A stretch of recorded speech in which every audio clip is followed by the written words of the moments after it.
Alright lads, welcome back.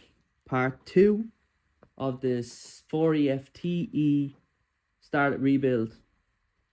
So yeah, first of all, before we jump into it, I know I don't like to hold you up too much, but I just want to say thanks to everyone who got back to me, commented on the video, messaged me on Instagram, and helped out in any way trying to source a piston or figure out what the best possible solution was. All a great help. Lots of insightful information out there. You just ask nicely, of course. But yeah, what did I do?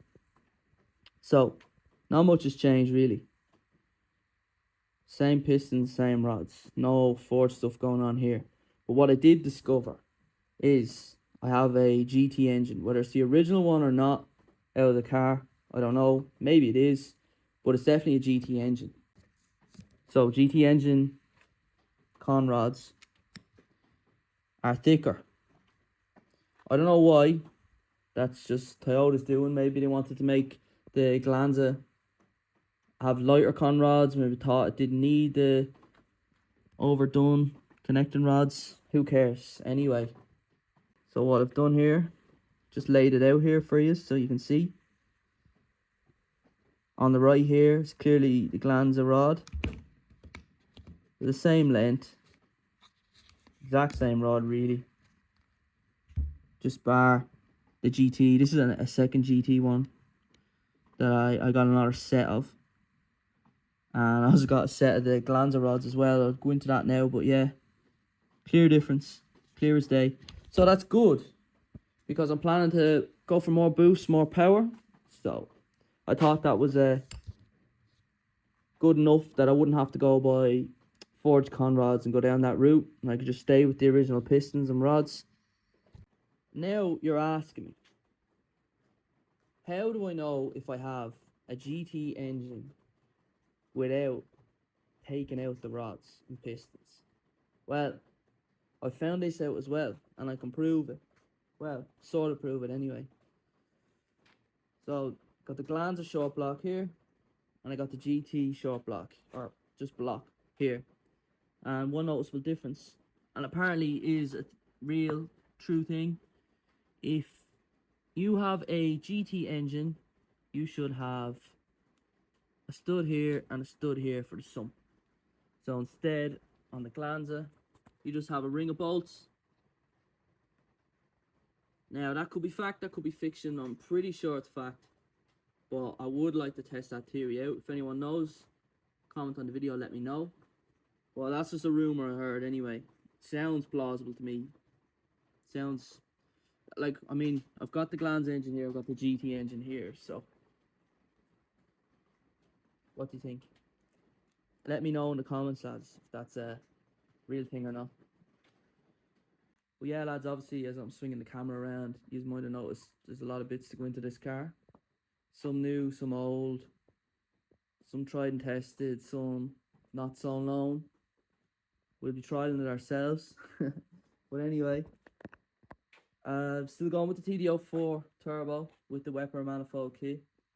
I got a bigger rad, and underneath the rad then is a box full of stuff. I can't wait to dive into it. But first things first, we need to get the engine back together. So we've got the bare head here on the table ready to be rebuilt. So I think that's where we'll start. Didn't do a whole lot with it now, just got it skimmed. Same valves, just ground them in. Same springs and buckets, and same camshafts. Nothing wrong with the stuff, it's perfectly good. But yeah, these are recommended to me, Supertech valve stem oil seals, so I'm going to start sticking them in, and we'll start talking about the different parts that I've got for the car as we go along. But yeah, let's start doing this now.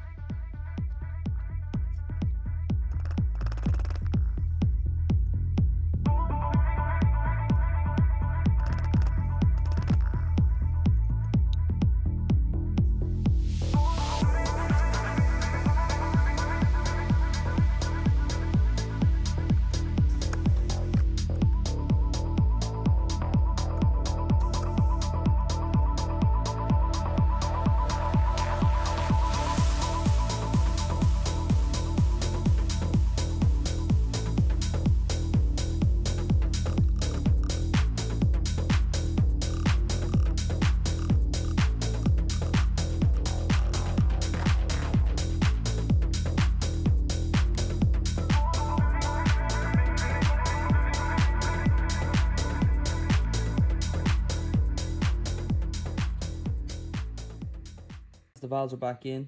Just checking for leaks with a drop of petrol. All seems good. So I'm happy to move on next to putting the bearings into the block and sitting the crank in, bolting it down. We'll get the pistons and conrods in then next.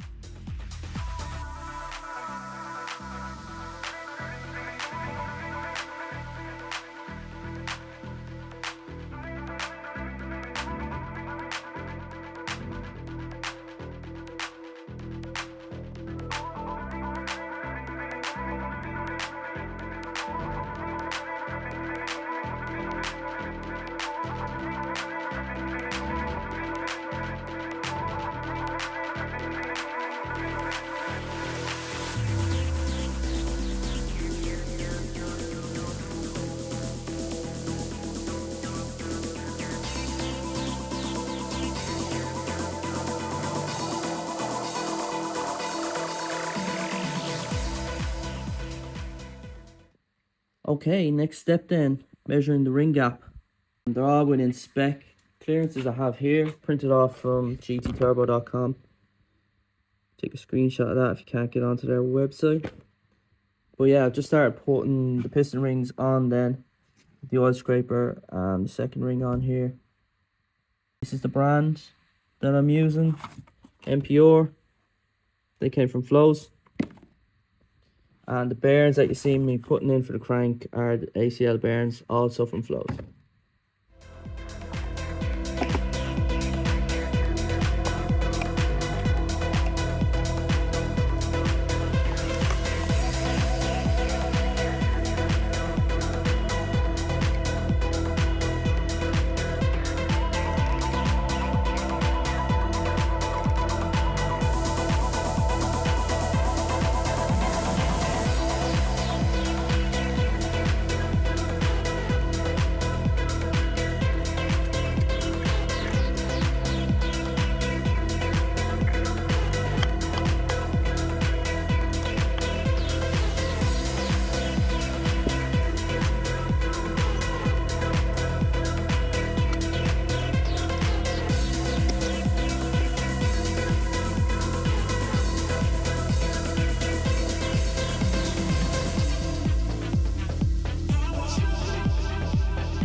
Right, so lads, I've laid it all out for the next job, getting the head on.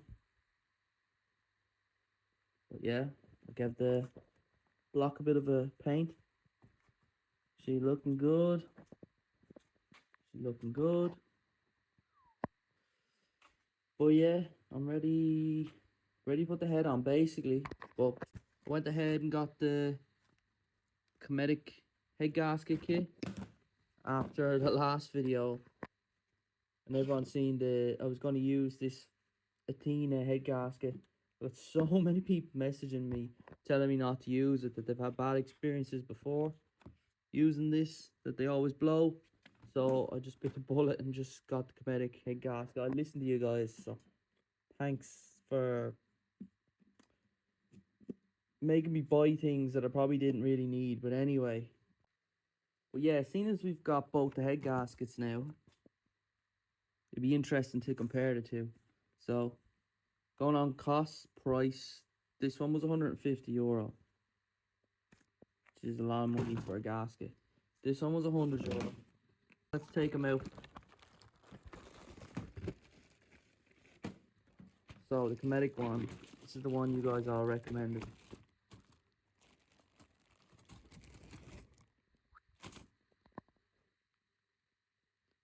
Looks pretty basic to me, lads. Looks, in terms of holes anyway, I know not all of them are used, but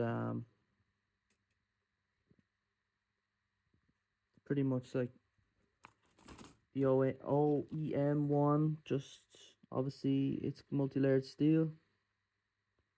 I guess it's alright. I mean, whatever. As long as it doesn't blow, it's good in my books.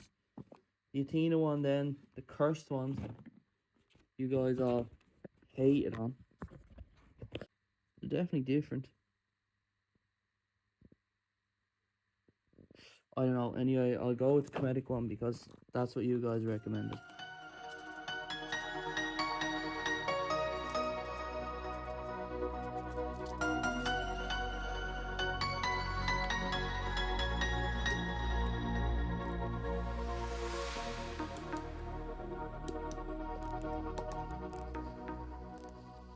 I'm just about to put the cams in.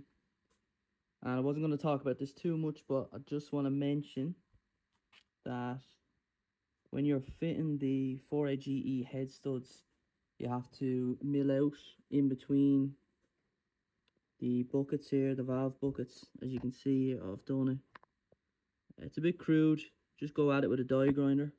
I think this one here was kind of perfect. It was just enough to get the socket down and not eat away too much. But if you see here, the L bucket has a bit of a window here. So what happened was it just went too far in, kind of like here, where it's gone really thin. But this one had gone way too far. And what happened was it kind of pushed in and kind of almost made like an oval shape, we'll say, and it was pinching the bucket, not letting the bucket go down. So I had to kind of just grind it out even further. But it's all good now, like the bucket is moving around freely, which I'm happy enough with. I'm going to send this anyway, but just be careful when you are doing it, if you are doing it.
lads, so there she is. That's the 4E built back up. I'm pretty happy with that now. It's looking good. She's looking fresh. So a couple of things, lads, that I fitted to the car I haven't mentioned yet. I'm just going to talk about. So I got this 120 amp alternator. The reason being because I wanted to replace the original one, and I said I'd go with an uprated one because I'm going to be going with electric power steering on the car. I wanted the extra amps just to run the electric pump for the power steering, which is grand and all. The only problem with this is that I can see is this coolant pipe here for the heater matrix, interior rad. This bolt here is definitely going to have to be ground down to fit the hose. The hose is going to rub straight off that. So got this pulley off the short block that I bought for the pistons and rods. So originally I had this alloy crank pulley on the car. It's not harmonically balanced, whereas the original one off the Glanza is, and I was able to split it down to a single pulley, so I thought it was a better job. Other things, lads, I got this fuel rail there. I have it a while now. I tried fitting it to the car a while back. I had a few problems with it leaking and stuff, so I took it back off and I put the original one back on. This fuel rail, lads, I don't know about it. Like, I like the idea and all, but I don't like this. This is just a spacer. I mean, this should be fully machined piece, like not just this little flat plate. So I don't know about that. So it also came with bolts that were way too short to work, which was weird. And the whole thing was full of swarf, like in here, in the treads, and in all the injector holes, was all full of swarf. Proper bad. But I'm gonna give it one more go. The grub screw is for putting like a fuel gauge or fuel pressure sensor on it. I'm not doing that because I already have one on the fuel pressure regulator. But I'm trying to stop it from leaking, so put the yellow tread tape on it. Hopefully it works. If it doesn't, I'm going back with the original one. So I had this pressure sensor for my couple of little oil pressure and temperature gauges that I have on the dash. But I originally was running this off a T-piece off the original oil pressure sensor. So I got I can't remember what the size of the adapter is now, but I got an adapter to fit this. It was just an Allen key screw or bung in the side of the oil pressure housing. So I just got an adapter so I could fit this in. Hopefully it's going to work. I think there should be enough clearance with the chassis leg that I should be able to do that. Other things I'm going to be doing, lads, I got myself a Link Monsoon X ECU. Currently I'm running a Gredi E-Manage Ultimate, but I wanted to modernise the ECU and get more capabilities and stuff out of the engine.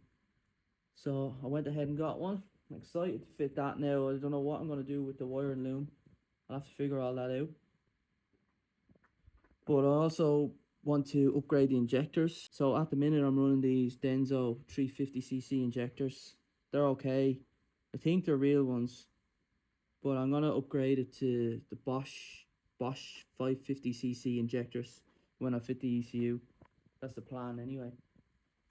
Then I got some more bits here. So I've got the LSD gearbox and a seal, a refresh kit for that. So seals and gaskets and stuff.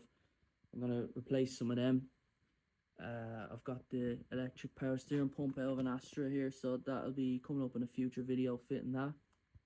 I've got this XTD E-Base special clutch. I mentioned before in one of my previous videos, so that should be interesting to see what happens there. I've got the oil cooler. I want to reposition the oil cooler. I've also got a Cusco strut brace there that goes between the two lower control arms. And obviously I've got the big roll cage, so a Cusco 6-point, I think it's 6-point roll cage. I got it second hand off a guy who was breaking a GT turbo, and it's pretty good, Nick. The feet, I suppose you call them feet, They're a little bit rusty and stuff, but it's just surface rust, just needs to be cleaned up. So thinking of getting a powder coated. I'm not sure what colour, maybe silver to match in with the bottom half of the two-tone on the outside. We'll see, I'll have a think about it. Maybe I'll just keep it black because it's just easier. We'll see. Also lads, I have the VW coolant bottle on the car. That's just to increase the cooling capacity of the engine. That was one of the little things I was working on to try and stop the car from overheating. But I'm going to be putting that back on the car along with a full-size alloy rad that I picked up, another second-hand part, but still good. So you can't buy these anymore. There's no one making them. It's just a lot bigger, obviously, than the Civic half rad. You get more airflow, in theory more cooling. So that should help keep the temps down when I'm driving the absolute stones out of it. But yeah lads, that's pretty much it for this video. So thanks for watching, and the next video I'm going to be putting the engine into the car and getting it started up and run it in on the Greddy E-Manage. So stay tuned for that lads. Thanks for watching, and I'll see you in the next one.